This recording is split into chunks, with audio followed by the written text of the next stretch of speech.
सोमवार 29 जून को भारत सरकार ने 59 मोबाइल ऐप बैन करने की घोषणा की।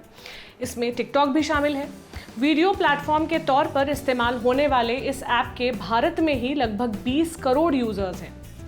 टिकटॉक इंडिया के हेड निखिल गांधी ने कहा था कि टिकटॉक 14 भारतीय भाषाओं में उपलब्ध है। ये एंटरटेनमेंट तो था ही, मगर कई लोगों के लिए आजीविका का साधन भी था। तो आज हम ये जानने की कोशिश करेंगे कि टिकटॉक से कमाई कैसे होती है, वीडियो बनाने वाले को किस हिसाब से पैसा मिलता था, टिकटॉक लाखों लोगों की आजीविका का साधन कैसे बना था।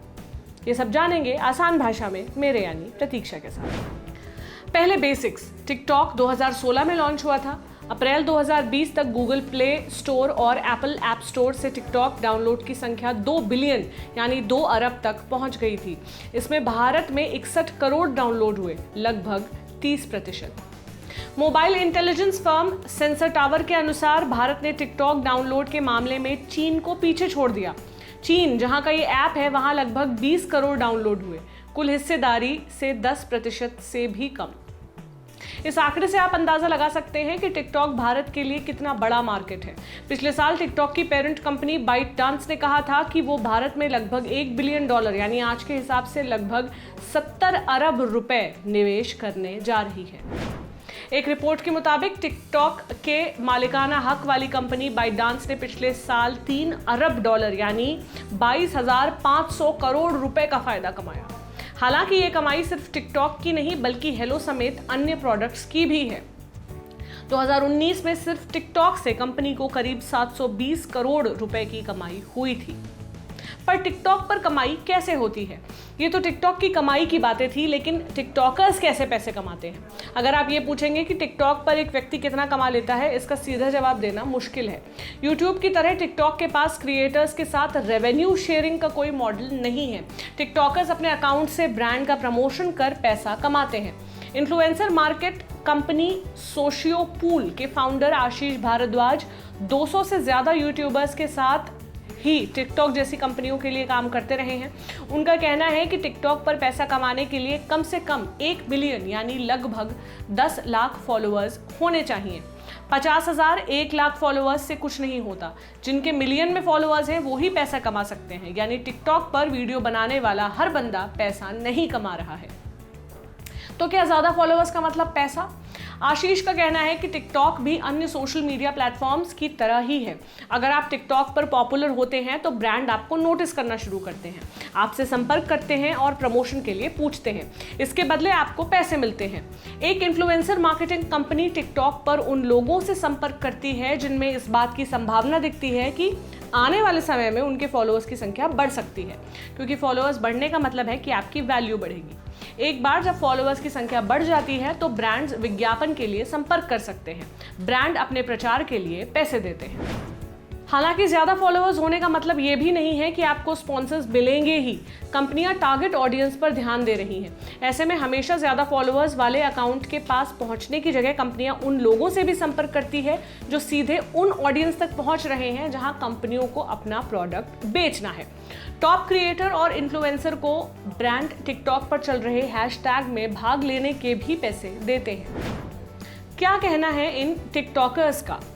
मोटिवेशनल स्पीकर अव्वल टिकटॉक पर इंग्लिश बोलना सिखाते हैं। उनके 60 लाख फॉलोअर्स थे। मनी भास्कर से बातचीत में उन्होंने बताया कि वो पिछले 1 साल से टिकटॉक ऐप से जुड़े हुए हैं। इन्हें कई बड़ी कंपनियों ने स्पॉन्सर किया है और इसके लिए उन्हें लाखों रुपए तक मिले हैं। उनका कहना है कि कंपनियां फॉलोअर्स और कंटेंट देखती हैं और फिर उसके मुताबिक उससे संबंधित कंपनी, एजेंसी, NGO अपना प्रमोशन करवाती थी। अव्वल को कई एजुकेशन ऐप और संस्थानों से ऐड मिलते थे। दिल्ली के रहने वाली गुंजन के टिकटॉक पर 30 लाख फॉलोअर्स थे।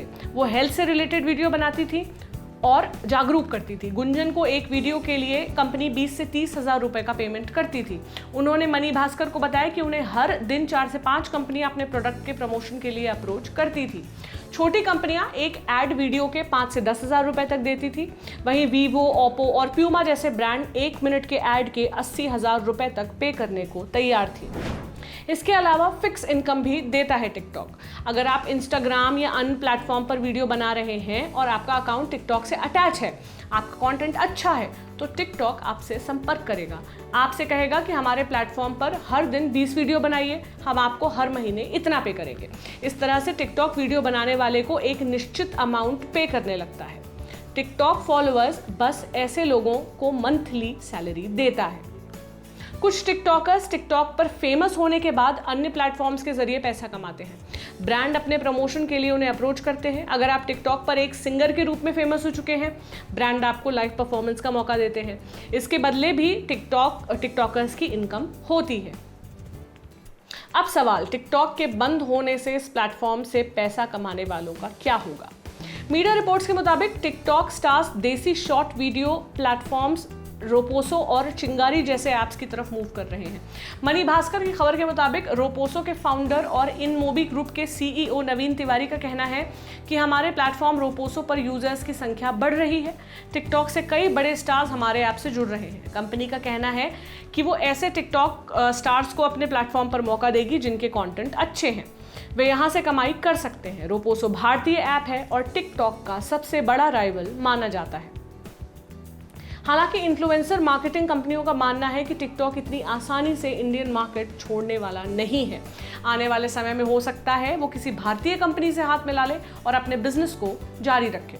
टिकटॉक वापस आएगा या हमेशा के लिए इसकी छुट्टी हो जाएगी, ये आने वाला टाइम बताएगा। तब तक आप देखते रहें आसान भाषा में। ये जानकारी आपके लिए लेकर आए थे डेविड। मेरा नाम प्रतीक्षा है। शुक्रिया।